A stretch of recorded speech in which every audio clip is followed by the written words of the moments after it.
memberikan kesehatan sampai hari ini.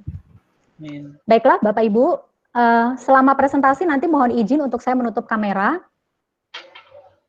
Bukan karena saya tidak sopan atau tidak menghargai, cuman untuk mengurangi aja sih supaya lebih supaya presentasinya nanti bisa lebih lancar. Baik Bapak Ibu, semuanya sudah siap ya? Kita akan sama-sama belajar, kita akan sama-sama berbagi, sehingga melalui pertemuan kali ini kita mendapatkan satu insight yang baru yang mungkin kita bisa pakai nanti di dalam pelayanan kita setelah pandemik virus corona ini berlalu. Amin.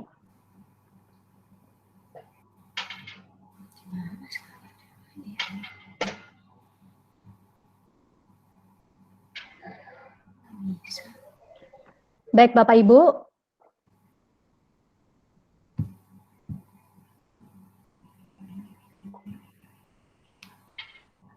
judul yang diberikan kepada, sebenarnya bukan diberikan sih, judul ini berangkat dari refleksi beberapa waktu terakhir setelah kita menjalani WFA ya, WFH ya, work from home. Jadi kebetulan kami di BPM ini diminta untuk review melalui survei orang tua terkait proses implementasi home learning di setiap jenjang dan di setiap lokasi. Lalu kami sempat membaca masukan-masukan dari orang tua, dan dari masukan-masukan itu menjadi satu pertanyaan besar bagi diri saya secara pribadi gitu ya. Sebenarnya pembelajaran yang kita sedang lakukan ini pembelajaran yang transformatif atau tidak? Apakah pembelajaran yang kita distribusikan melalui home learning ini juga membawa mereka bertumbuh, anak-anak nanti bertumbuh, sehingga mereka juga ketika nanti bertemu di kelas kembali bersama-sama dengan kita bisa lihat kompetensinya makin meningkat. Nah, berdasarkan dari refleksi pribadi itulah, saya kemarin lagi beresin juga folder-folder saya, Bapak Ibu, karena kalau kerja seperti biasa, saya nggak punya waktu untuk merapikan folder-folder saya. Ada beberapa jurnal-jurnal yang menurut saya menarik juga nih kalau kita angkat sebagai diskusi bersama pada siang hari ini, yaitu terkait transformative teaching and learning delivery, itu terkait dengan strategi and learning space, di mana di negara-negara lain isu-isu ini sudah banyak dibicarakan dan bahkan mungkin sudah mulai dikembangkan. Baik, kita mulai. Selain refleksi pribadi, sebenarnya latar belakang yang coba saya angkat menjadi bahan untuk kita diskusi pada hari ini adalah, yang pertama adalah, pernahkah kita berpikir sebenarnya generasi yang kita didik di masa mendatang itu memiliki karakteristik seperti apa sih? Karena ketika kita memahami karakteristik mereka, maka kita bisa memperlakukan mereka dengan tepat. Itu harapan kita. Jadi latar belakang yang pertama adalah tantangan karakteristik generasi di masa mendatang. Kemudian tantangan karakteristik generasi di masa mendatang ini kita kaitkan dengan tantangan mereka kelak ketika mereka dewasa dan memasuki dunia pekerjaan di masa mendatang, gitu ya. Jadi apapun yang kita lakukan di dalam frame pendidikan atau frame kurikulum yang kita berikan kepada anak-anak, itu harusnya berdasarkan dua tantangan ini. Yang pertama-tama kita kenali karakteristik mereka supaya kita bisa memperlakukan mereka, memberikan sesuatu yang tepat bagi mereka, dan yang kedua, kita memberikan sesuatu sehingga mereka kelak siap menghadapi tantangan dunia pekerjaan di masa yang akan datang. Nah, saya ajak dengan cepat saja, ini sebenarnya materi, kalau teman-teman yang ikut pelatihan yang pernah saya berikan di kurikulum K13, saya pernah berikan ini, jadi saya akan memberikannya secara sekilas saja. Karakteristik murid yang kita hadapi di depan ini adalah karakteristik murid yang termasuk di dalam kelompok generasi Z dan Alpha, di mana mereka ini saat ini mungkin berusia sekitar 7-21 atau di bawah 7 tahun kalau generasi Alpha, gitu ya. Jadi inilah murid-murid kita Bapak Ibu, generasi Z dan generasi Alpha. Di mana generasi ini saya kelompokkan memiliki 3 karakteristik utama yang nanti kita jabarkan antara kekuatan dan kelemahannya. Yang pertama-tama, generasi ini adalah generasi yang mahir memanfaatkan teknologi. Mereka mahir memanfaatkan teknologi, terutama kekuatannya di dalam membangun networking di dalam media sosial. Nah, karena kemampuan mereka atau social networking melalui media sosial ini, membuat mereka ketika mereka berkomunikasi secara fisik, itu kadang-kadang mereka memiliki keterbatasan komunikasi secara lisan gitu ya. Kadang-kadang saya memahami anak-anak remaja sekarang itu kalau berbicara itu sulit dipahami gitu ya. Tapi kalau message, bikin konten gitu ya, bagus-bagus gitu ya. Tapi begitu ngomong atau berbicara secara lisan, mereka punya keterbatasan gitu ya. Kemudian generasi ini adalah generasi yang kebanjiran informasi. Namun karena saking banyaknya informasi, mereka sendiri juga mungkin memiliki keterbatasan di dalam menyeleksi informasi yang mereka dapatkan. Kemudian generasi ini adalah generasi yang sangat visual dan kreatif. Bahkan saking kreatifnya, ke depan katanya diprediksikan banyak sekali pekerjaan-pekerjaan yang awal mulanya hanyalah sekedar hobi. Kayak YouTuber itu kan dulu kan nggak ada ya profesi sebagai YouTuber gitu ya. Nah sekarang sudah ada tuh pekerjaan sebagai YouTuber. Nah cuman visual dan kreativitas ini harus diimbangi karena di samping itu mereka itu memiliki fokus yang sangat pendek gitu karena sangat visual sehingga ketika mereka mendengarkan sesuatu yang sifatnya auditori mereka agak sulit fokus gitu ya dan gampang terdistract gitu ya. Kemudian generasi ini juga tidak sabaran dan cenderung melakukan segala sesuatu itu terburu-buru. Nah, ini adalah salah satu survei yang dilakukan oleh Crystal di mana kemampuan konsentrasi manusia itu semakin tahun semakin berkurang gitu ya. Nah, sekarang generasi yang sekarang ini disebut dengan generasi goldfish, di mana mereka memiliki kemampuan attention span-nya itu sangat pendek gitu ya. Katanya cuma 9 detik gitu ya.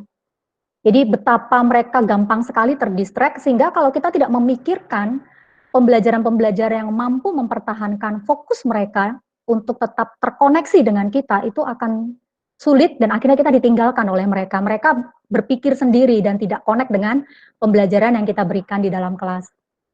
Kemudian karakteristik yang kedua adalah berpikir global. Generasi ini adalah generasi yang mampu berpikir global karena mereka terkonek dengan dunia global. Mereka itu memiliki sesuatu informasi yang cepat sekali dan mereka mulai memiliki kemampuan untuk mengadopsi hal-hal baru dengan cepat. Sehingga kecenderungan mereka untuk cepat mengadopsi hal yang baru itu menyebabkan mereka juga agak konsumtif gitu ya. Tidak selektif tapi konsumtif gitu ya. Kemudian mereka juga memiliki rasa ingin tahu yang tinggi, tapi cenderung keras kepala. Semuanya pengen dicoba, semuanya pengen tahu. Tapi kalau dikasih tahu, jangan yang seperti ini, kalau yang begini nanti dampaknya seperti ini. Mereka cenderung keras kepala, mereka nggak mau kalau mereka belum menemukannya sendiri, gitu ya, atau membuktikannya sendiri. Kemudian mereka memiliki toleransi yang sangat tinggi, Bapak Ibu, terhadap perbedaan. Tapi dampak lainnya atau sisi lainnya adalah mereka jadi mudah terpengaruh oleh lingkungan. Jadi labil sekali gitu ya, cepat sekali berubahnya gitu ya. Itu adalah karakteristik yang kedua. Kemudian yang terakhir adalah opportunities. Anak-anak di generasi Z dan Alpha ini pandai mengambil kesempatan untuk mengambil keuntungan. Jadi kalau kita lihat mereka ini cenderung suka memberi nilai tambah atas informasi yang diperoleh. Misalnya dapat foto, nanti ditambahin gambar atau dikasih tambahin komen apa dan sebagainya gitu ya. Mereka cenderung suka sekali memberikan nilai tambah atas hal-hal baru atau informasi yang mereka peroleh. Namun di sisi yang lain sebenarnya mereka mengalami krisis terhadap nilai-nilai atau virtue di dalam kehidupan mereka. Sehingga kadang-kadang pada waktu mereka memberikan nilai tambah, dampaknya justru memberikan dampak negatif bagi lingkungannya atau bagi diri mereka sendiri. Kemudian mereka juga menyukai tantangan.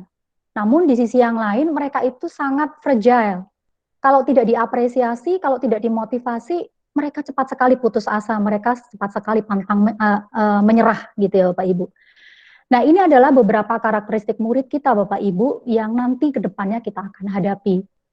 Lalu bagaimana dengan kita sendiri Bapak Ibu mungkin ada di generasi yang mana? Apakah baby boomer, generasi X, generasi Y, di mana Bapak Ibu? Lalu bagaimana gap karakteristik antara Bapak Ibu dengan mereka? Bagaimana Bapak Ibu menggunakan kekuatan Bapak Ibu untuk mengisi kelemahan mereka dan menggunakan kekuatan generasi Z dan Alpha ini untuk mengisi kelemahan Bapak Ibu sehingga proses pembelajaran itu dapat berjalan dengan baik. Lalu bagaimana kita melihat perbedaan kita itu dengan murid-murid kita sehingga kita bisa mengarahkan mereka atau mengelola mereka. Nah, Bapak Ibu, karakteristik dari murid-murid generasi Z dengan alpha ini, kita perlu kaitkan dengan 21st century skills. Mengapa dan bagaimana hubungannya dengan karakteristik murid? Bapak Ibu, banyak sekali ya sumber-sumber yang kita dapatkan terkait dengan keterampilan abad 21.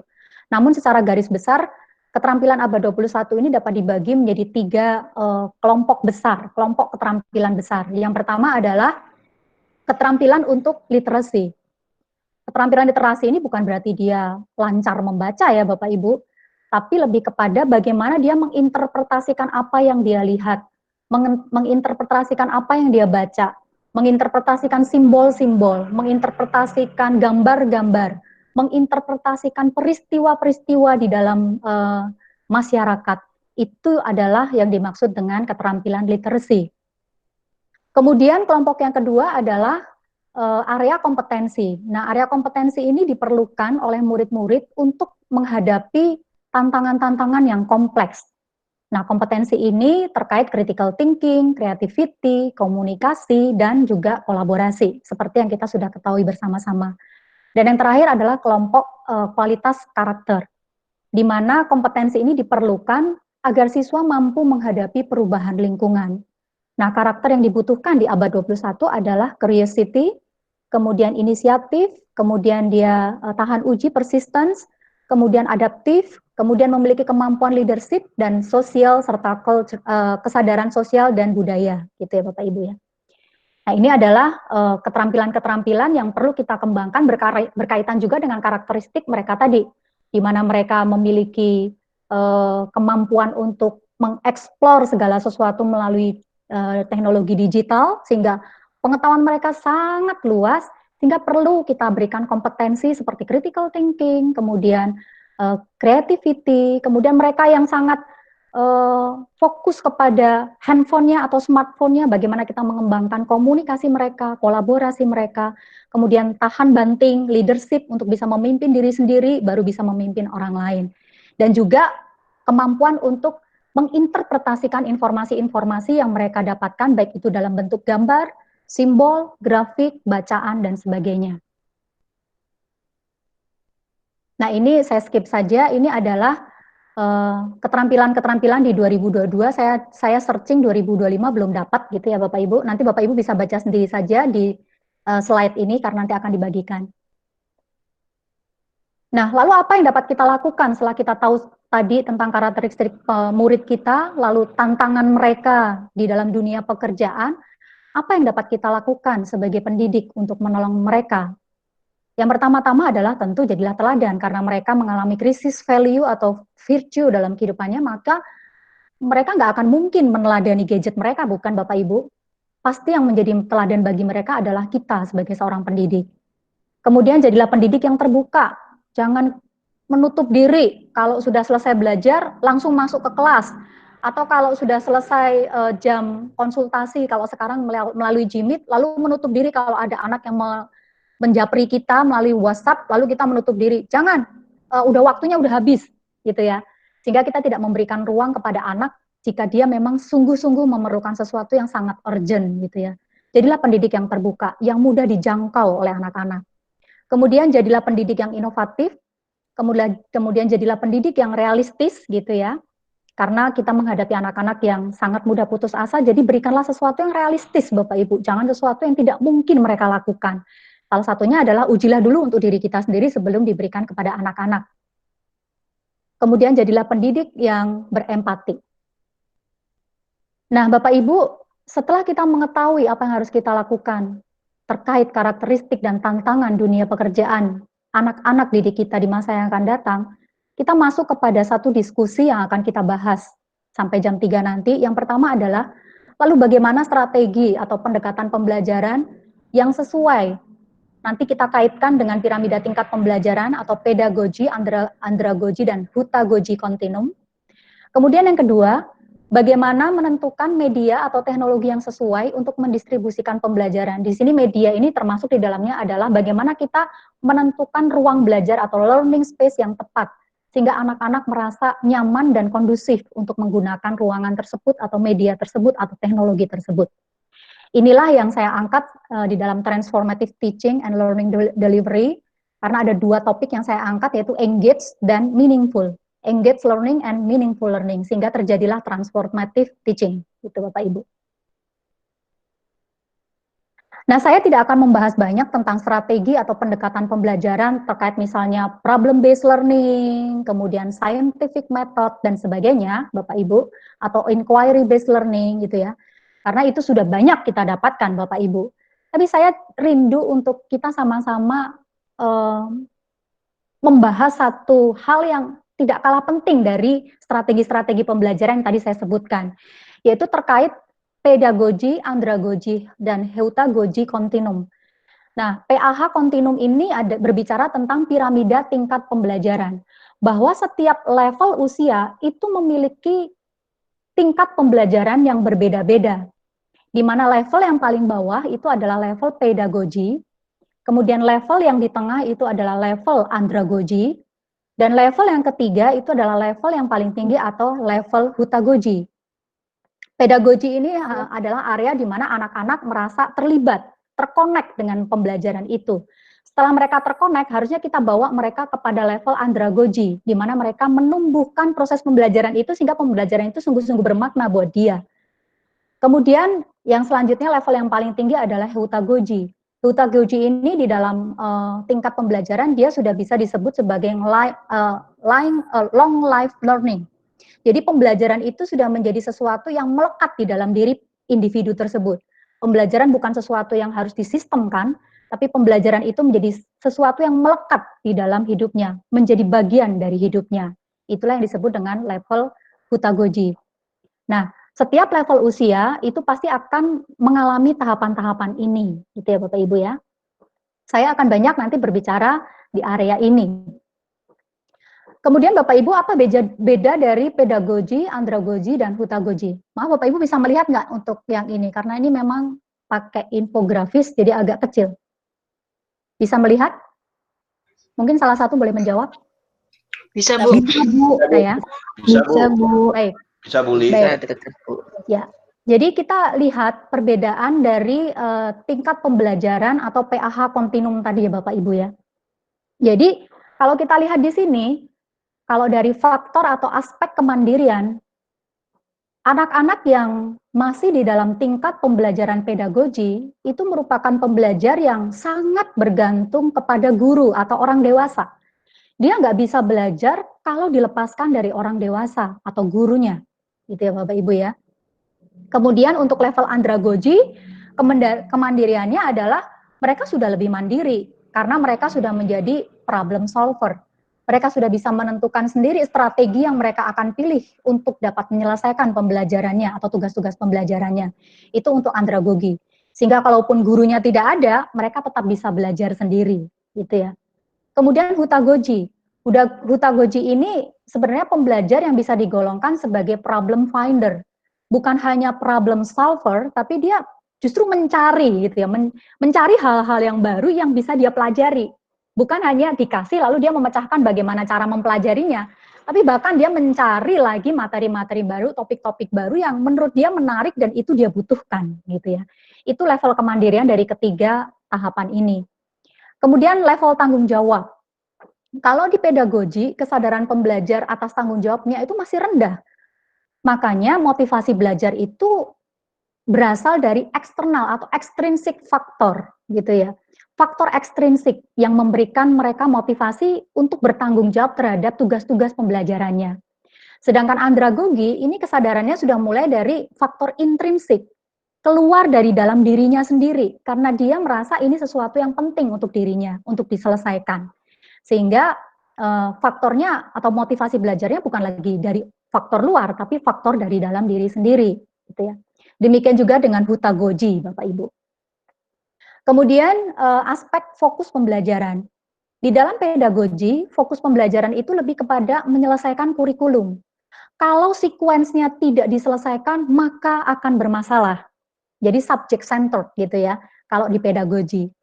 Kalau di andragogi tidak seperti itu Bapak Ibu, tapi mereka lebih fokus kepada penyelesaian tugas-tugas antar mata pelajaran atau interdisipliner. Jadi tidak yang sequence gitu ya, atau linear, tapi non-linear kalau yang andragogi. Demikian juga dengan hutagogi gitu ya. Kemudian motivasi belajar tadi sudah saya jelaskan, kemudian peran guru.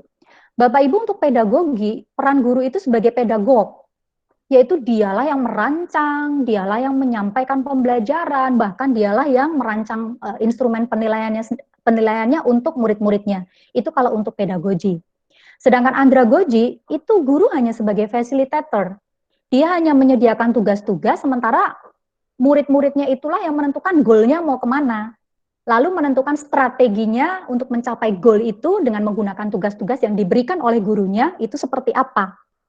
Jadi tugas guru di andragogi itu hanya sebagai facilitator. Sedangkan di hutagogi itu guru sebagai coach atau pelatih, gitu ya Bapak Ibu ya. Kemudian berkaitan dengan kurikulumnya. Di pedagogi itu kurikulum itu mulai dari kurikulum yang sederhana ke yang kompleks, sangat sekuensial. Sedangkan andragogi itu lebih kepada kompetensi development dan hutagogi itu lebih kepada capability development, gitu ya.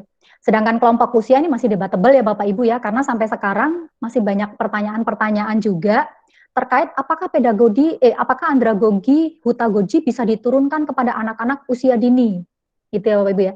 Ini menjadi satu riset menarik yang kalau kita mau kita gunakan sebagai satu topik research ya Bapak Ibu, terutama untuk guru-guru yang di jenjang TK. Saya lihat di sini ada beberapa guru TK juga. Apakah mungkin ya andragogi atau hutagogi itu diturunkan ke pedagogi? Saya sih sampai hari ini kok nggak yakin bisa diturunkan ke pedagogi gitu ya, ke anak usia yang rendah gitu ya Bapak Ibu ya. Cuman bisa jadi itu bisa diterapkan karena belum ada risetnya juga. Atau mungkin saya belum tahu risetnya. Nah ini kalau disimpulkan Bapak Ibu, gambaran saya waktu searching di internet mendapatkan satu gambaran yang menarik ya, gambaran dari perbedaan pedagogi, andragogi dan hutagogi, terutama fungsi guru.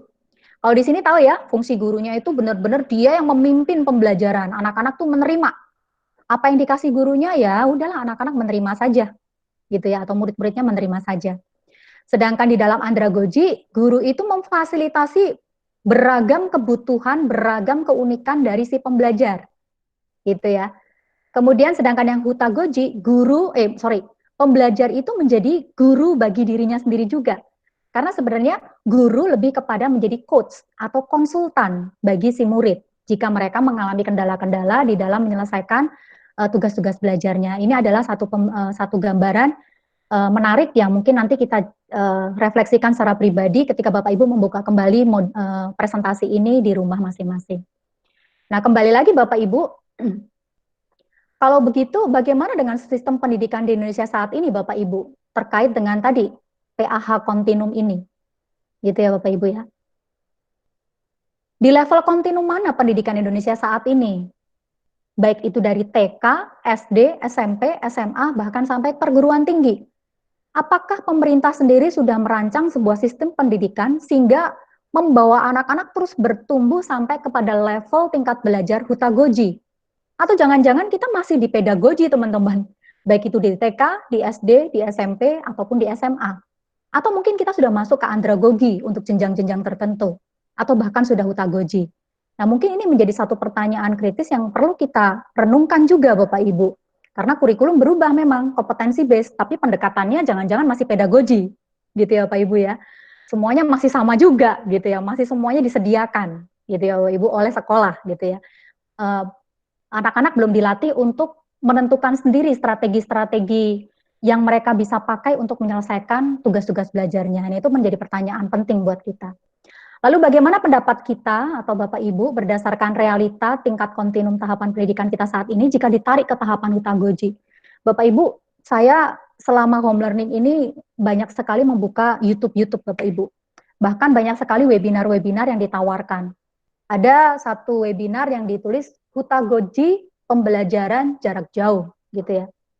Hutagogi itu tidak bisa disamakan dengan pembelajaran jarak jauh. Karena hutagogi dan pembelajaran jarak jauh itu dua hal yang berbeda. Pembelajaran jarak jauh itu lebih kepada cybergogi. Hutagogi hal yang sendiri lagi, hal yang berbeda lagi. Seperti kita makan nasi menggunakan lauk, gitu ya aja. Hutagogi dan cybergogi atau hutagogi dan pembelajaran jarak jauh itu seperti kita makan nasi menggunakan lauk gitu ya. Nasinya menjadi lebih enak gitu ya Bapak Ibu ya. Jadi kadang-kadang saya berpikir, aduh ini bisa miskonsepsi nih, hutagoji itu bukan pembelajaran jarak jauh, karena itu dua hal yang berbeda gitu ya. Tapi betul, supaya hutagoji itu bisa berjalan dengan baik, maka salah satu pendekatan yang kita gunakan harusnya memang dengan cybergogi. Karena bagaimana mungkin kita memfasilitasi keberagaman kebutuhan anak-anak, ketertarikan anak-anak di dalam pembelajaran yang mereka pilih, kalau kita menerapkan hutagoji ya, dengan kelas tradisional itu kan akan sangat sulit. Makanya salah satu cara yang bisa kita pakai adalah dengan cybergogi ini atau pembelajaran jarak jauh. Nah, Bapak Ibu, terkait pertanyaan-pertanyaan yang tadi sempat kita kita jadikan sebagai bahan diskusi terkait tentang level kontinum mana di pendidikan Indonesia dan bagaimana jika pendidikan Indonesia ini langsung ditarik kepada tahapan hutagogi. Saya kemarin ada baca satu jurnal pendidikan, saya lupa dari mana, saya juga lupa cantumkan di sini, tapi nanti di folder itu saya akan sertakan Bapak Ibu untuk Bapak Ibu baca.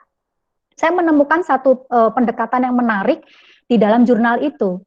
Jadi kita bisa melakukan perubahan sistem pendidikan ini dengan beberapa tahapan.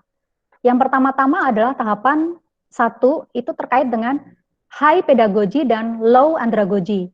Jadi kita memberikan level pedagogi itu lebih tinggi dibandingkan dengan level andragoginya. Nah ini mungkin bisa diterapkan di jenjang-jenjang PAUD ya. Jadi anak-anak tetap dilatih metakognisinya, dilatih kemampuan belajar mandirinya, tapi masih di tahap atau di area low, bukan yang high andragogi gitu ya. Kemudian tahap yang kedua diubah, low pedagogi, kemudian high andragogi.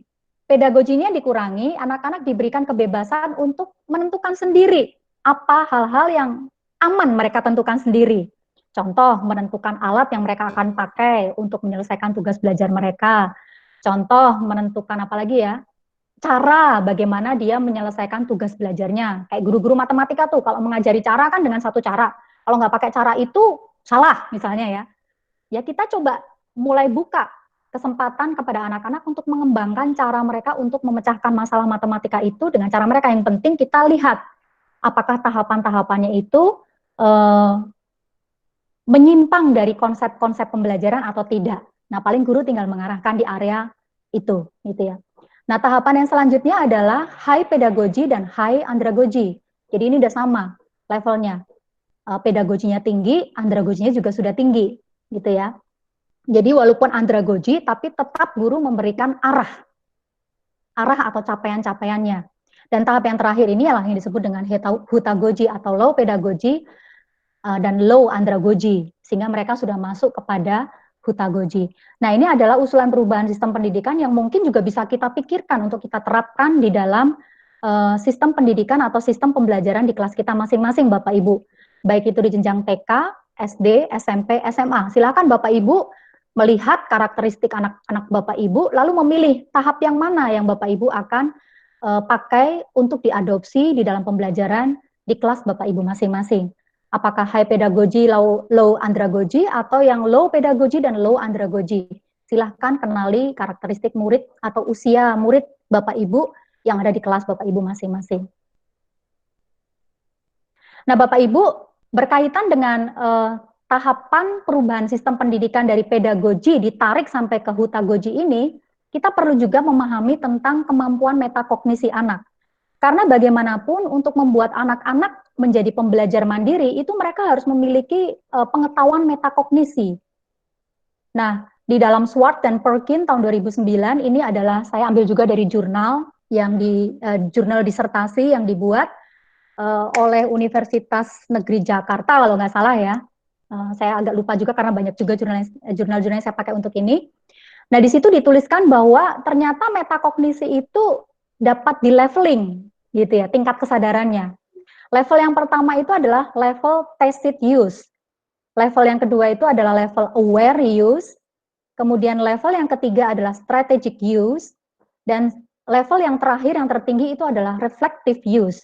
Jadi ternyata tingkat kesadaran metakognisi kita ini terus berkembang mengikuti perkembangan usia kita, Bapak Ibu. Yang pertama-tama adalah tacit use. Tacit use ini adalah tingkat kesadaran metakognisi di mana si pembelajar itu mampu menggunakan pemikiran tanpa kesadaran. Contoh indikator yang saya baca di dalam jurnal itu adalah murid tidak dapat menjelaskan apa yang diketahui. Jadi misalnya kita tanya nih, apa yang kamu ketahui tentang fungsi lambung? Ya mereka hanya bisa menjelaskan berdasarkan pengetahuan yang mereka hafalkan saja. Tapi kalau kita gali lebih lagi tidak akan bisa menjelaskan dengan baik. Atau apa yang ditanyakan, atau menjelaskan problem yang dihadapi dengan jelas, mereka tidak mampu. Karena mereka masih di level tacit use, gitu ya. Kemudian yang kedua adalah aware use. Tahapan aware use ini adalah tahapan penggunaan pemikiran dengan kesadaran. Kalau tadi cuma sekedar, oh iya, tahu ada masalah, tapi mereka tidak bisa menjelaskan masalahnya seperti apa, dia tahu apa yang dia tahu, tapi dia tidak bisa menjelaskan apa yang dia ketahui, gitu ya. Dia tahu pertanyaannya, tapi dia tidak bisa menjelaskan apa yang ditanyakan, itu yang tacit use. Kalau yang aware use itu lebih kepada murid-murid sudah memiliki pemikiran dengan menggunakan pemikiran dengan kesadaran, gitu ya. Contohnya di sini Bapak Ibu, murid mulai dapat menjelaskan problem meskipun masih kesulitan, gitu ya. Tapi mereka sudah bisa menghubungkan problem-problem yang mereka hadapi itu dengan konsep yang mereka pelajari, gitu ya. Jadi kalau ditanya, kenapa orang sakit mah? Apa hubungannya dengan fungsi lambung? Nah, mereka sudah bisa menjelaskannya dengan baik, gitu ya. Kenapa kalau kamu makannya terlambat? Apa hubungannya kamu makan terlambat, sakit perutmu, lalu dengan fungsi lambung dan sistem pencernaan? Mereka sudah mulai bisa menjelaskannya dengan holistik. Bapak Ibu, itu adalah level aware use. Kemudian strategic use. Nah, ini adalah tingkat kesadaran metakognisi di mana pembelajar sudah mampu memikirkan hal-hal yang bersifat strategik. Di mana hal yang bersifat strategik ini berkaitan dengan kemampuan individu untuk berpikir. Mereka mampu menyeleksi strategi berpikir khusus berdasarkan problem yang mereka hadapi, gitu ya Bapak Ibu ya. Ini adalah strategic use. Kemudian level yang terakhir adalah reflective use. Ini adalah level tingkat kesadaran metakognisi yang paling tinggi, gitu ya Bapak Ibu. Dalam hal ini murid menyadari dan mampu memperbaiki kesalahan yang dilakukan di dalam proses atau langkah-langkah penyelesaian tugas-tugas belajarnya dengan mempertimbangkan kelanjutan dan perbaikan hasil pemikirannya. Jadi ini generating learning ya. Jadi pembelajaran itu memperbaharui apa yang dia ketahui terus gitu ya Bapak Ibu. Pengetahuan lamanya senantiasa terus diperbaharui. Ini reflective use, tingkat kesadaran metakognisi di level yang tertinggi atau reflective use. Nah, Bapak Ibu, berdasarkan dari tahapan-tahapan tersebut, maka kita seharusnya bisa berpikir ya Bapak Ibu ya, memikirkan. Kalau begitu, tingkat kesadaran metakognisi mana yang saya harus bangun sehingga pada akhirnya anak-anak di jenjang pembelajarannya yang tertinggi nanti mereka memiliki kesadaran reflective use dan siap untuk dibawa kepada tahapan pembelajaran hutagogi atau andragogi dan hutagogi gitu ya Bapak Ibu ya. Karena kedua tahapan pembelajaran ini sangat membutuhkan reflective use metakognisi gitu ya Bapak Ibu ya. Nah, Bapak Ibu, saya tidak membahas tentang pedagogi dan andragogi. Pedagogi itu sudah menjadi keseharian kita, bahkan mungkin sampai di jenjang SMP, SMA, pada waktu kita masih menggunakan kurikulum 2006 ya, kalau nggak salah. Walaupun judulnya adalah kompetensi based kurikulum, tapi sebenarnya masih content based kurikulum, maka pendekatan TK sampai SMA sebenarnya masih pedagogi. Nah, sekarang kurikulum kita sudah berubah menjadi kompetensi based kurikulum. Harusnya pendekatan pembelajaran di jenjang tingkat tinggi, level SMP, SMA, itu sudah mulai masuk kepada andragogi. Cuma nanti perbandingan antara pedagogi dan andragoginya harus disesuaikan, gitu ya Pak Ibu ya. Nah, sekarang kita masuk kepada hutagogi approach, di mana hutagogi ini sebenarnya merupakan pengembangan dari pendekatan pembelajaran pedagogi dan andragogi. Nah, di dalam gambar ini Bapak Ibu, ini merupakan satu penjelasan yang bisa memberikan kepada kita interpretasi tentang apa sih sebenarnya hutagogi itu, gitu ya Bapak Ibu ya. Saya coba menyarikannya di dalam beberapa beberapa hal. Yang pertama-tama adalah dari gambar ini kita bisa melihat prinsip pembelajaran Hutagoji. Jadi pembelajaran Hutagoji itu prinsipnya apa sih Bapak Ibu? Yang pertama-tama adalah pembelajar harus memahami strategi kognitif. Strategi kognitif itu adalah berpikir bagaimana berpikir atau belajar bagaimana cara belajar. Itu adalah strategi kognitif. Jadi anak-anak yang akan dibawa kepada pendekatan Hutagoji itu mereka harus memiliki keterampilan strategi kognitif. Berpikir bagaimana cara berpikir atau belajar bagaimana cara belajar, gitu ya. Kemudian yang kedua, pendidik harus fokus pada proses dari mana konten pembelajaran daripada konten pembelajaran. Jadi guru itu tidak sekedar menghabiskan konten, tapi lebih kepada memastikan proses pembelajaran itu berjalan dengan baik, gitu ya. Memastikan kompetensi anak-anak bertumbuh melalui setiap tugas-tugas pembelajaran yang diberikan, bukan menghabiskan konten, gitu ya. Kemudian contoh seperti ini Bapak Ibu. Di SMP kemarin saya sempat melihat KD Bahasa Indonesia, di mana di dalam KD Bahasa Indonesia itu ada kompetensi menganalisa teks bacaan, naratif, deskriptif, dan naratif dan deskriptif. Apalagi satu lagi saya lupa deh, naratif, deskriptif, satu lagi apa saya lupa. Nah, sementara teks naratif dan deskriptif sendiri kan banyak ya Bapak Ibu ya. Banyak sekali contoh-contoh teks narasi, contoh-contoh teks deskripsi. Nah, itu di KD-KD itu semuanya ada, menganalisa novel, menganalisa apalagi ya, cerpen, menganalisa apalagi gitu ya. Nah, sebenarnya kan kompetensinya sama, cuman topiknya atau konten pembelajarannya lah yang berbeda-beda. Nah, bagaimana kita men-setting pembelajaran di mana anak-anak itu tidak mengejar konten, tapi mengejar kompetensinya. Mungkin dengan dibagi-bagi tugas. Ada satu kelompok yang membahas tentang cerpen, satu kelompok lagi membahas tentang novel, satu lagi membahas tentang apa, lalu mereka presentate. Setelah itu mereka tahu, oh beda cerpen apa, beda novel apa, dan seterusnya. Tapi kemampuan menganalisanya itulah yang harusnya lebih dipastikan tercapai, gitu ya. Kemudian pembelajaran melampaui disiplin ilmu tertentu, jadi tidak fokus hanya kepada sekuensial atau linearitas dari ilmu yang sedang dipelajari, tapi lebih kepada interdisipliner gitu ya. Kemudian pembelajaran terjadi melalui self-chosen dan self-directive action. Jadi ini pembelajarnya itu benar-benar pembelajar yang sudah dewasa, yang sudah mandiri, sehingga dia bisa menentukan sendiri pilihannya dan arah tindakan yang dia akan tentukan untuk mencapai pilihannya itu. Gitu ya. Ini adalah prinsip pembelajaran Hutagoji. Pertanyaannya, apakah prinsip-prinsip ini kita bisa terapkan kepada anak-anak TK, SD kecil? Nah, itu perlu riset Bapak Ibu ya. Kemudian, elemen dalam pendidikan Hutagoji. Nah, elemen dalam pendidikan Hutagoji di dalam jurnal yang saya baca juga adalah terdiri dari beberapa hal. Yang pertama adalah di dalam pendekatan Hutagoji itu harus ada kontrak belajar. Kontrak belajar ini harus disetujui oleh si murid dan juga oleh coach-nya atau gurunya atau pelatihnya. Karena di Hutagoji guru itu berperan sebagai coach, gitu ya. Kemudian yang kedua, kurikulum yang dipilih oleh murid juga harus fleksibel, gitu ya. Mereka dibebaskan untuk memilih kurikulumnya sendiri, gitu ya. Kemudian yang kedua, pembelajar menentukan pertanyaan-pertanyaan esensial yang mereka akan pakai untuk menyelesaikan tugas-tugas pembelajarannya.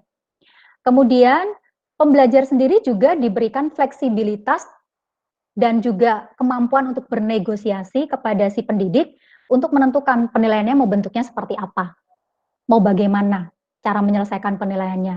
Nah, ini adalah elemen dalam pendekatan Hutagoji, Bapak Ibu. Saya sudah tanyakan kembali, apakah dengan elemen seperti ini, maka Hutagoji kita bisa tarik kepada jenjang pendidikan TK atau SD kelas kecil?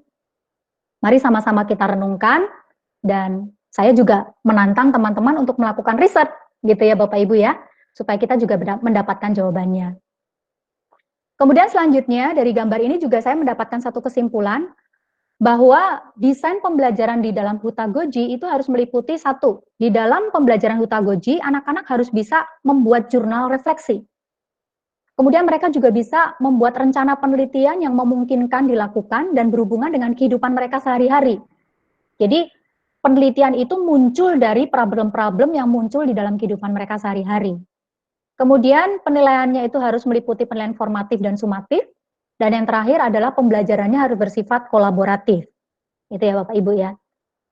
Nah, ini adalah beberapa hal penting terkait Hutagoji. Nah, kerangka berpikir di dalam merancang pembelajaran Hutagoji adalah yang pertama-tama, murid itu mendefine sendiri kontrak belajarnya Bapak Ibu. Apakah murid TK kita atau SD kecil kita sudah bisa melakukan hal ini? Itu pertanyaan besar buat kita. Kemudian murid-murid itu juga atau pembelajar diberikan kebebasan untuk menentukan sendiri kurikulumnya. Gitu ya. Jadi mereka mendesain their own learning map and negotiated learning-nya. Jadi mereka mendesain sendiri mapping dari pembelajaran yang mereka akan selesaikan dan menegosiasikannya kepada si coach atau kepada si pelatihnya. Dalam hal ini adalah si pendidik, gitu ya. Kemudian pembelajar itu juga menentukan sendiri pertanyaan-pertanyaan esensial yang bisa mendirect mereka secara mandiri proses pembelajaran yang akan mereka jalani. Kemudian pembelajar juga mendefinisikan sendiri assessment mereka atau penilaian yang akan mereka pakai untuk mengukur ketercapaian tugas-tugas belajar mereka, gitu ya. Kemudian pembelajar juga mampu merefleksikan setiap pembelajaran yang sudah mereka kerjakan, dan itu juga bisa meningkatkan kemampuan atau keterampilan metakognisi mereka. Nah, ini adalah kerangka berpikir kalau kita nanti mau mengarah terutama yang SMA ya Bapak Ibu ya.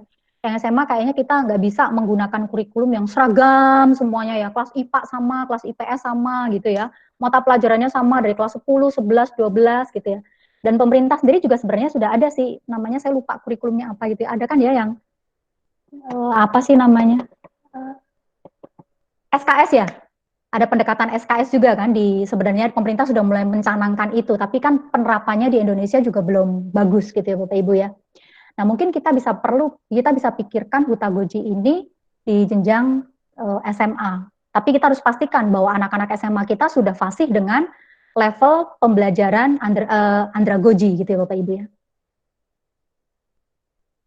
Nah, Bapak Ibu, kerangka berpikir Hutagoji itu kalau disimpulkan Bapak Ibu itu menjadi satu siklus yang sebenarnya tergambar di dalam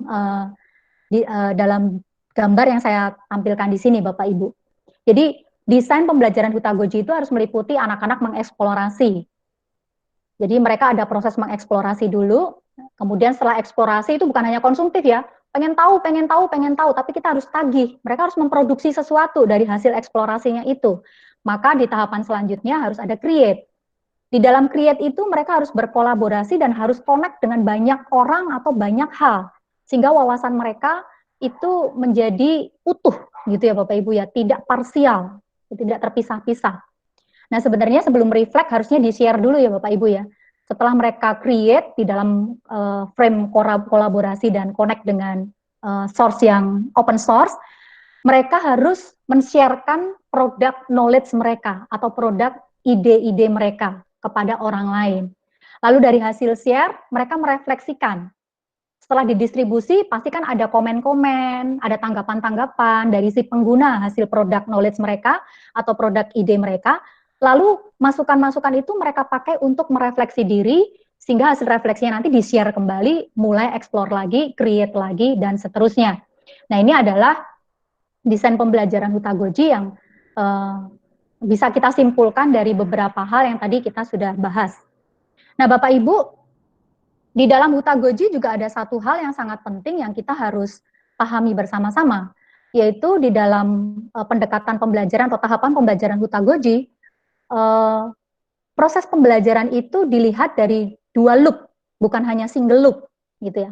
Kalau andragogi itu hanya single loop, sekedar mereka menemukan problem, lalu mereka melakukan tindakan untuk memecahkan masalah, sehingga mereka mendapatkan target dari pemecahan masalahnya. Selesai, itu kalau andragogi.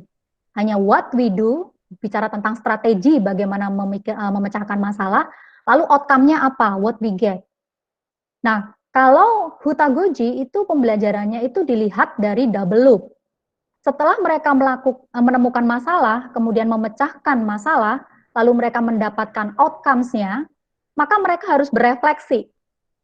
Mereka harus bertanya, apa sih yang tadi kita kerjakan? Mengapa kita harus bekerja seperti itu? Kenapa targetnya harus begitu? Bagaimana kalau targetnya kita naikkan? Nah, ini adalah yang dimaksud dengan double loop learning di dalam pembelajaran tahap Hutagoji, gitu ya Bapak Ibu. Nah, kita sendiri di Indonesia sedang mengarah kepada problem, action, dan outcome. Ya, pendekatan andragogi ini sebenarnya juga sudah kita mulai Bapak Ibu. Tapi memang kita masih perlu tingkatkan kualitasnya. Nah, ini adalah pertanyaan-pertanyaan yang tadi sempat saya sampaikan juga di dalam presentasi saya menjelaskan Hutagoji. Lalu apakah Hutagoji itu dapat diimplementasikan di semua level pendidikan, Bapak Ibu? Setelah kita tahu prinsip-prinsipnya, konsepnya, lalu siklus dan komponen yang ada di dalam Hutagoji itu, apakah mungkin ini diterapkan di semua level pendidikan dari jenjang TK, SD, SMP, SMA, sampai kepada perguruan tinggi? Di level mana Hutagoji ini lebih tepat diimplementasikan?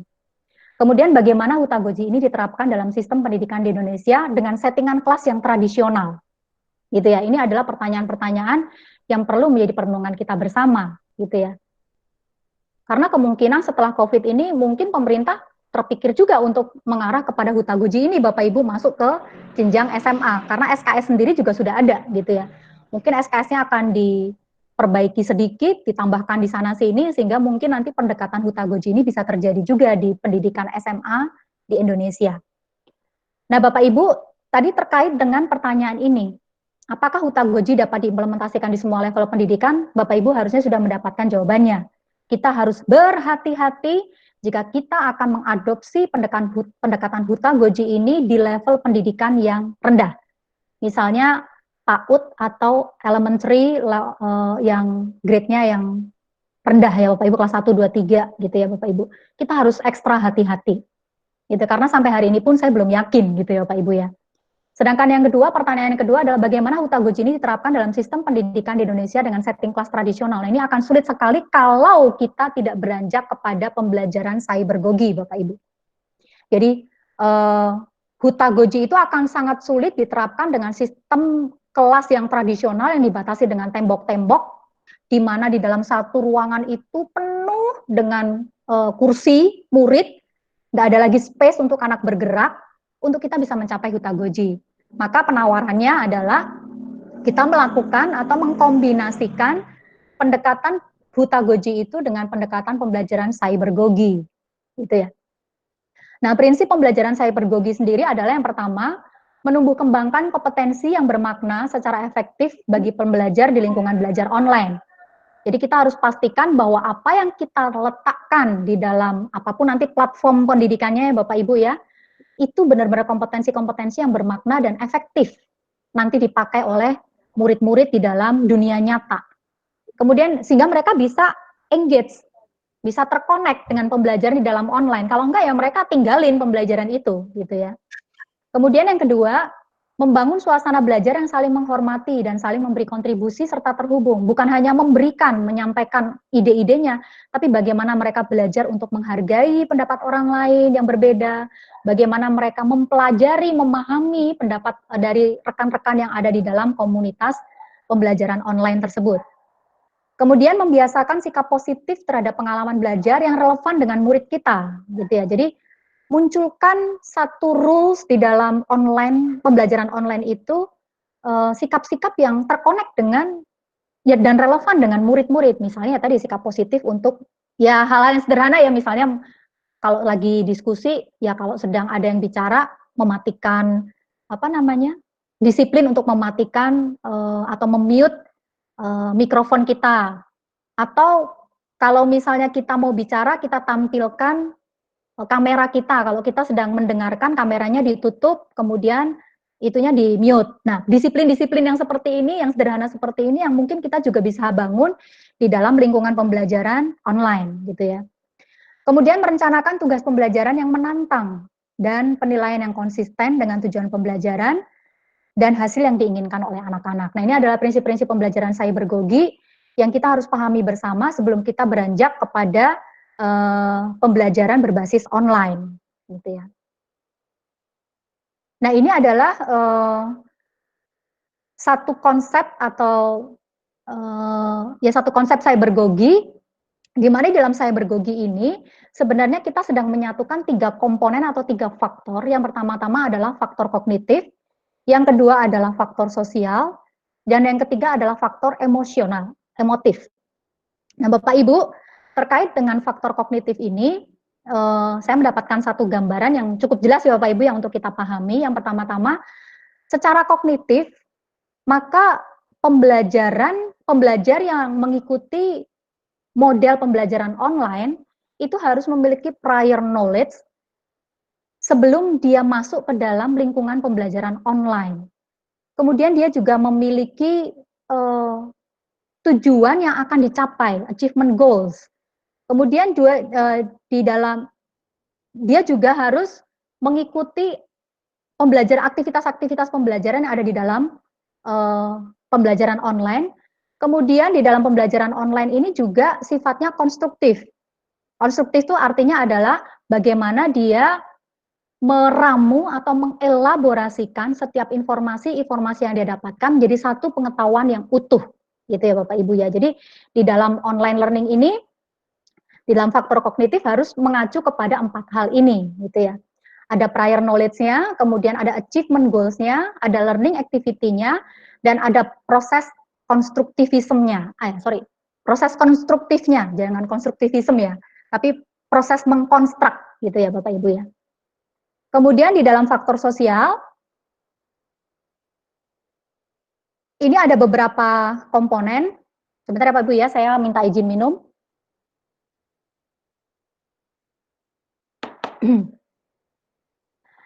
Ya, di dalam social factor ada beberapa komponen yang perlu kita perhatikan. Yang pertama-tama adalah personal attributes. Kemudian mereka juga harus mengenal konteksnya, gitu ya. Supaya apa? Di dalam online learning itu semuanya ada di dalam konteks yang sama, gitu ya. Bukan di dalam konteks yang berbeda-beda, karena nanti jadi nggak nyambung ya pembelajaran di dalam online. Apalagi itu online, agak susah kan. Kalau ada pertemuan secara fisik itu lebih enak menghandlenya. Tapi kalau online learning kan kalau konteksnya nggak disamain dulu kan agak susah gitu ya. Kemudian community, kemudian communication, ada komunikasi gitu ya. Jadi harus ada komunitasnya dan ada proses komunikasi. Kemudian faktor emotif, ini faktor yang terakhir. Ada beberapa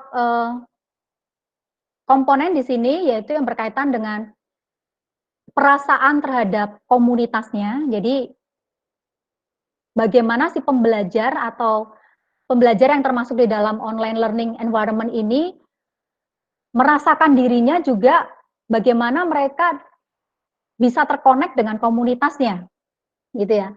Kemudian learning atmosphere dan juga bagaimana perasaan pembelajar terhadap proses pembelajaran yang diberikan melalui online learning ini. Nah, lalu bagaimana kaitan Hitagoji dengan Cybergogi, Bapak Ibu? Nah, di dalam menyatukan Hutagogi dan Cybergogi, kita bisa menggunakan konsep dari ketiga faktor tadi ya Bapak Ibu ya, dengan kembali lagi mengingat Hutagogi itu prinsip-prinsipnya apa sih gitu ya Bapak Ibu ya. Nah di sini saya menemukan satu gambar yang menarik untuk kita juga ketahui ya Bapak Ibu ya. Ketika Cybergogi ini disatukan dengan pendekatan Hutagogi, yang pertama-tama adalah di dalam pembelajaran online yang sifatnya Hutagogi, maka si pembelajar itu harus memiliki self-regulated learning. Dia harus mampu mengatur sendiri pembelajarannya. Jadi pembelajar yang masuk ke dalam online learning ini adalah pembelajar-pembelajar yang harus mampu mengatur sendiri proses belajarnya. Kemudian pembelajar itu juga merasa bahwa pembelajaran ini adalah milik dia, bukan milik si guru. Sehingga tanggung jawabnya itu lebih besar kepada si pembelajar itu sendiri. Kemudian pembelajar sendiri juga harus memiliki generative learning, yang tadi saya sudah sempat sampaikan juga. Generative learning itu lebih kepada tidak puas kepada pengetahuan yang saat ini dia miliki. Jadi dia selalu mengembangkan dan memperbaharui terus pengetahuan-pengetahuan yang dia sudah miliki. Kemudian knowledge construction, gitu ya, construction. Jadi dia bisa mengkonstruksi informasi-informasi yang dia dapatkan menjadi sebuah pengetahuan, gitu ya Bapak Ibu. Kemudian di area sosialnya, maka pembelajar harus mau sharing, kemudian dia mau menyatu dengan komunitasnya, mau menerima apapun keunikan dari komunitas yang ada di dalam online learning itu. Kemudian bersedia melakukan pembelajaran yang sifatnya berkolaborasi dengan orang lain yang ada di dalam online learning itu. Ya, Bapak Ibu ya. Bu Uli, 1 Ya. menit ya Bu, 1 menit sebelum kita tanya jawab. Baik. Dan yang terakhir adalah di aspek emosinya adalah feeling confident. Jadi si pembelajar yang ada di dalam online learning itu harus memiliki kepercayaan diri yang tinggi gitu ya Bapak Ibu ya, tapi jangan over confident juga gitu ya, tapi dia harus mempunyai kepercayaan diri untuk dapat memberikan kontribusi juga di dalam komunitas tersebut. Kemudian dia harus merasa aman, merasa nyaman, dan dia harus mempertahankan curiosity-nya gitu ya. Sehingga ketika ada statement atau satu hal yang dibagikan di dalam online learning, dia selalu ingin bertanya gitu ya, ingin tahu apa sih background pengetahuannya dan sebagainya, gitu ya, background konsepnya dan sebagainya. Nah ini Bapak Ibu yang tadi saya kaitkan dengan pertanyaan yang nomor 2, bagaimana Hutagogi ini kalau dikawinkan dengan Cybergogi, lalu settingan kelas kita masih yang sifatnya tradisional, yaitu masih dengan sekat-sekat seperti ini Bapak Ibu. Itu akan sangat sulit. Maka kalau kita lihat ini ya, evolusi dari kelas, ya, dari yang traditional learning space akhirnya menjadi open plan learning space, di mana kelas-kelas ini batasan-batasannya bisa dibuka sehingga area kelas ini bisa dijadikan area umum di mana mereka bisa terkonek satu dengan yang lainnya untuk berdiskusi dan sebagainya. Lalu setelah mereka berdiskusi, mereka bisa mencari source yang mungkin sifatnya e-book atau sumber-sumber lain berupa jurnal, buku-buku yang ada di tempat source ini, sumber-sumber belajar ini. Lalu ketika mereka sudah mendapatkan banyak informasi, banyak hal-hal masukan, mereka akan masuk ke dalam workspace atau di ruangan-ruangan kerja di mana mereka mengelaborasikan hasil diskusi di ruang umum ataupun hasil mencari dari ruangan sumber belajar. Jadi ini sih saya dapatkan juga dari internet, menarik juga nih ya kalau kelas kita bisa settingannya seperti ini. Kalau di TK mungkin sudah seperti ini ya Bapak Ibu ya yang mengajar di TK. Tapi untuk jenjang SD, SMP, SMA di kelas kita kan masih yang tradisional. Sehingga agak susah juga. Kelasnya udah sempit dan sebagainya. Ini adalah usulan dari learning space jika kita nanti akan mengadopsi Hutagogi dan Cybergogi di dalam kehidupan di dalam sekolah kita. Nah, ini tadi pertanyaan yang sebenarnya saya sudah sampaikan kepada Bapak Ibu terkait Cybergogi dan pedagogi serta andragogi. Bagaimana Cybergogi jika diimplementasikan dalam pendidikan PAUD dan SD tingkat rendah? Bagaimana dengan learning space-nya? Lalu bagaimana Cybergogi ini jika diimplementasikan dalam pendidikan SD, SMP, SMA? Bagaimana rancangan learning space-nya? Nah, ini adalah pertanyaan-pertanyaan setelah kita tadi banyak sama-sama mendengarkan terkait tentang perkembangan-perkembangan pendekatan pembelajaran di dunia ini ya Bapak Ibu ya. Nah, sebenarnya mau ke kelas activity, cuman tadi Pak Barus meminta supaya ada sesi untuk tanya jawab ya Pak Barus ya. Betul, Bu. Ya, baiklah. Kalau begitu aktivitinya saya skip aja, Bapak Ibu. Saya sudah sediakan lembar kerja activity. Sebenarnya kita bisa berkolaborasi di Google Sheet, tapi saya akan skip aja dulu. Silahkan, Pak Barus. Ya, terima kasih Bu Uli. Pemaparannya cukup dalam dan padat. Saya sudah mengumpulkan beberapa pertanyaan. Pertanyaan yang pertama sebetulnya adalah bagaimana kita tahu, bagaimana memastikan peranan guru di dalam menjamin pencapaian tujuan yang sudah ditetapkan. Kalau murid punya ruang untuk menentukan sendiri tujuan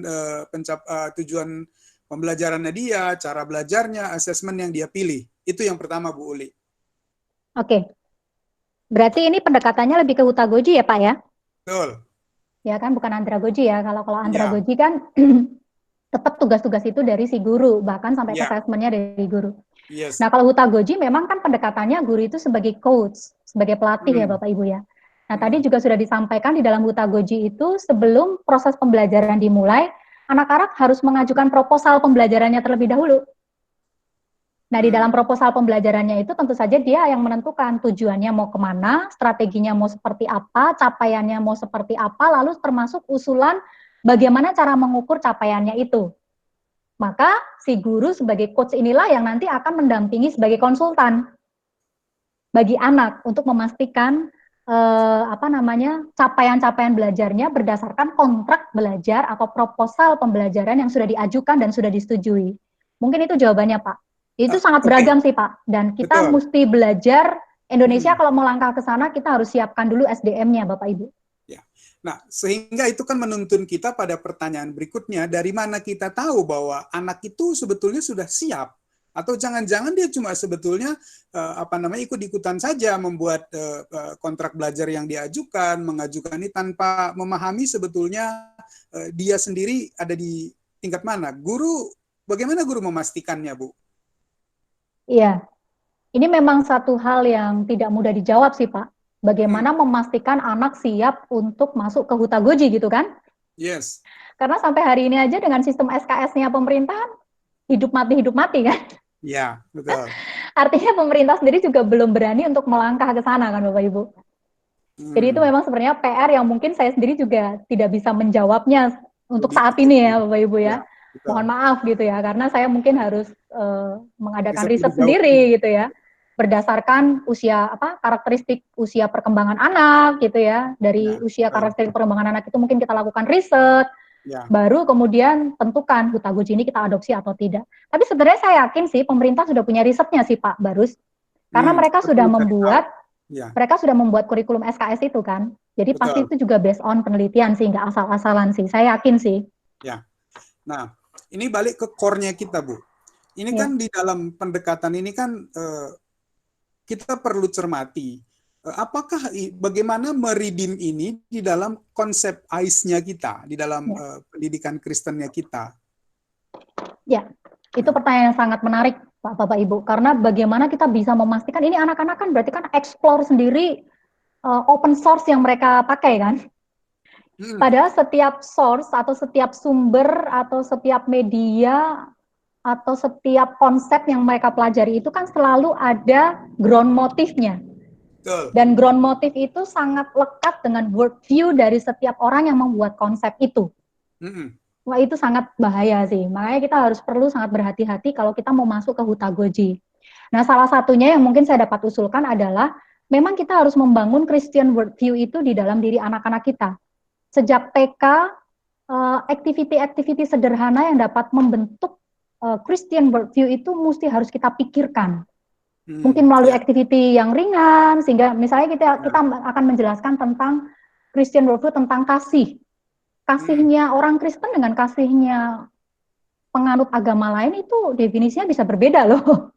Nah, bagaimana melalui aktivitas-aktivitas sederhana kita bisa membentuk sebuah worldview anak TK tentang kasih itu. Sampai nanti kepada doktrin kasih itu sendiri ketika mereka masuk kepada jenjang pendidikan tinggi, misalnya SMP dan SMA. Memang Christian worldview itu sangat diperlukan sebelum kita masuk ke dalam Hutagoji sih Pak Barus. Itu mungkin salah satu saja hal yang bisa saya usulkan. Hal-hal yang lain mungkin nanti bisa kita sama-sama eksplor ya Bapak Ibu ya.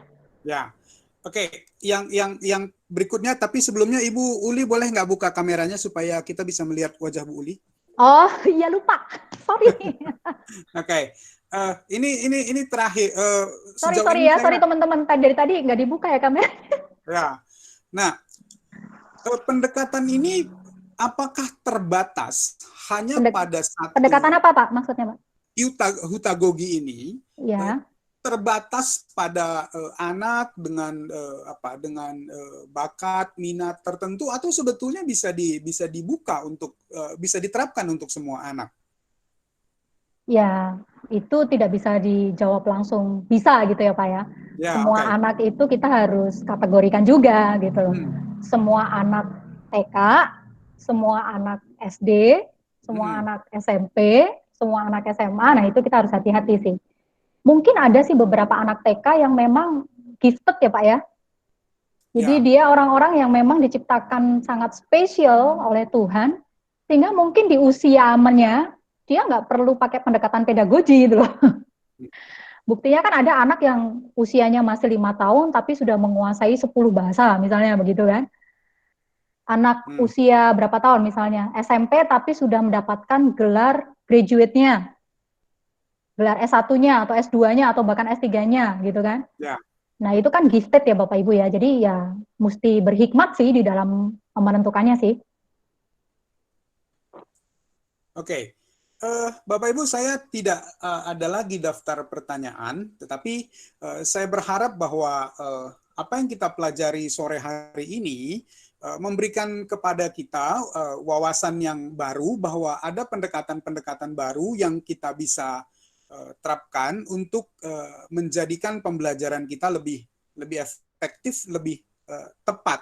Sekalipun saya tetap mencatat bahwa kita harus melakukannya secara berhati-hati, berpegang teguh kepada kaidah-kaidah kaidah-kaidah pendidikan Kristen yang selama ini sudah kita dalami.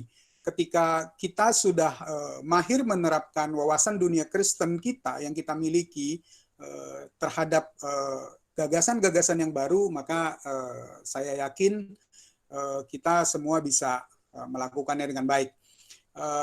Bapak Ibu boleh mengklik tautan yang sudah dimasukkan dan Bu Linda tolong masukkan tautan evaluasinya.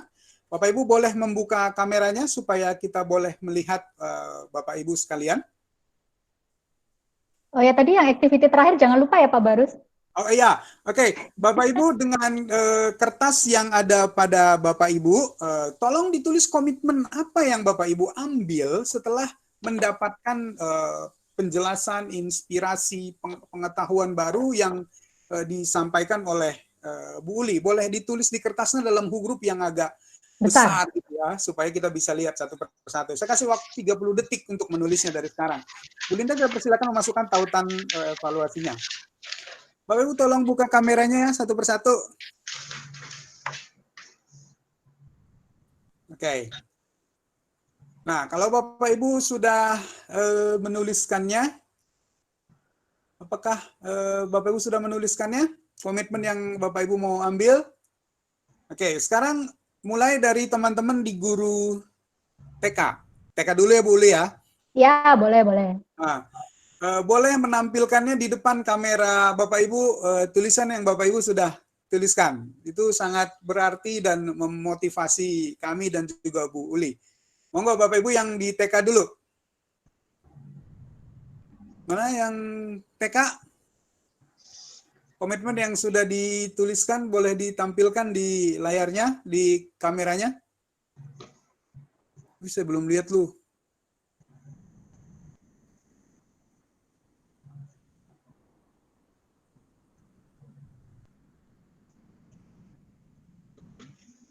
Udah lihat dia belum, Bu Linda ya? Udah bisa tangkap belum?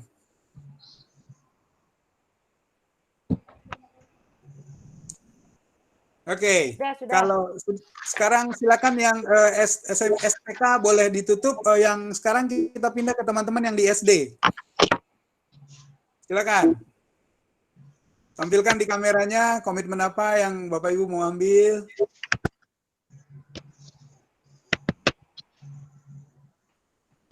Kayak gini nih, kurang lebih kayak gini. Biar kelihatan. Udah ya Bu Linda ya? Udah. Oke, sekarang silakan teman-teman SMP.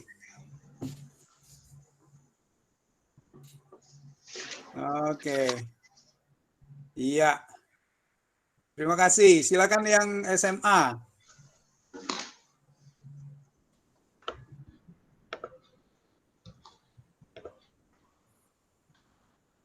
Oke, Bu Linda.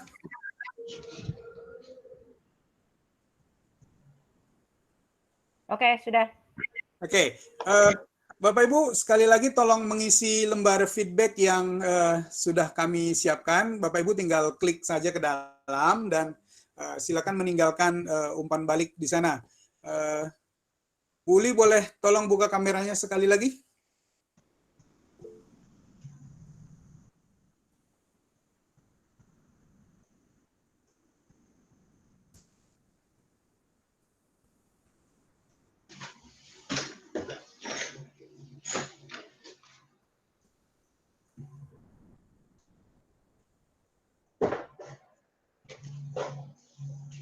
Sorry, tadi error.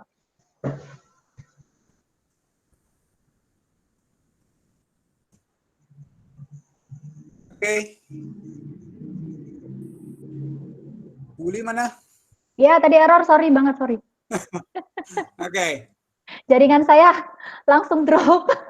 Ya, begini banyak yang masuk.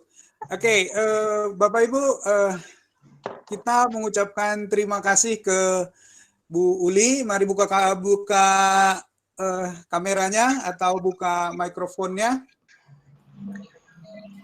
Oke, mari kita berikan lambaian tangan atau tepuk tangan untuk Bu Uli. 1, 2, 3.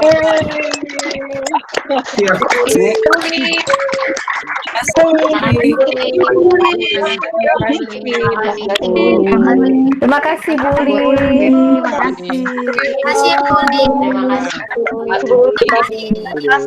Terima kasih. Terima kasih, Bu Uli. Thank you, Bu. Terima kasih, Bu Uli. Terima kasih Bu Uli. Terima kasih, Bu Uli. Terima kasih, Bu Uli. Terima kasih, Bu Uli. Terima kasih Bapak Ibu untuk kehadiran Bapak Ibu.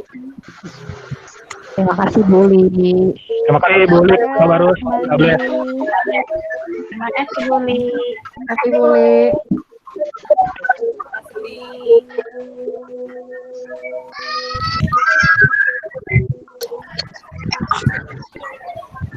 Oke, terima kasih Bapak Ibu. Sampai bertemu lagi di dalam webinar yang berikutnya. Terima kasih. Ya, Tuhan berkati. Makasih Pak Barus. Terima kasih Bu.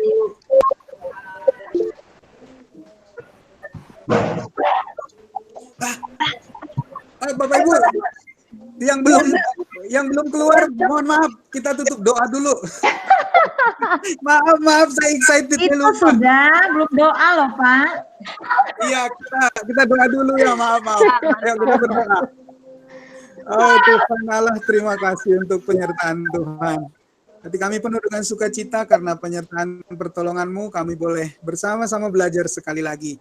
Kiranya Tuhan menolong kami supaya kami boleh mempergunakannya untuk menolong kami, menolong murid-murid kami belajar dengan baik. Terima kasih Tuhan, Tuhan memberkati kami, Tuhan memberkati Bu Uli.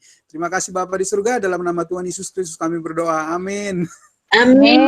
Amin. Terima kasih. Terima kasih, Bu Uli. Terima kasih, Bu Uli. Terima kasih, Bu Uli. Terima kasih, Pak Barus. Terima kasih. Terima kasih, Bu Linda. See you. Sama-sama Bu. Pamit ya. Terima kasih Pak Barus. Bye. Ya, Makasih Bu Uli. Bye-bye semua. Makasih, Bu Uli, Pak Barus. Yo, Makasih. bye-bye. Bye. Bye-bye. Terima kasih, terima kasih.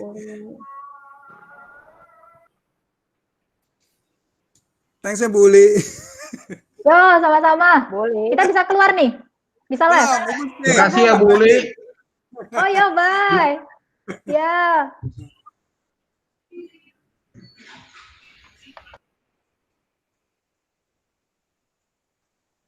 Boleh. Ya.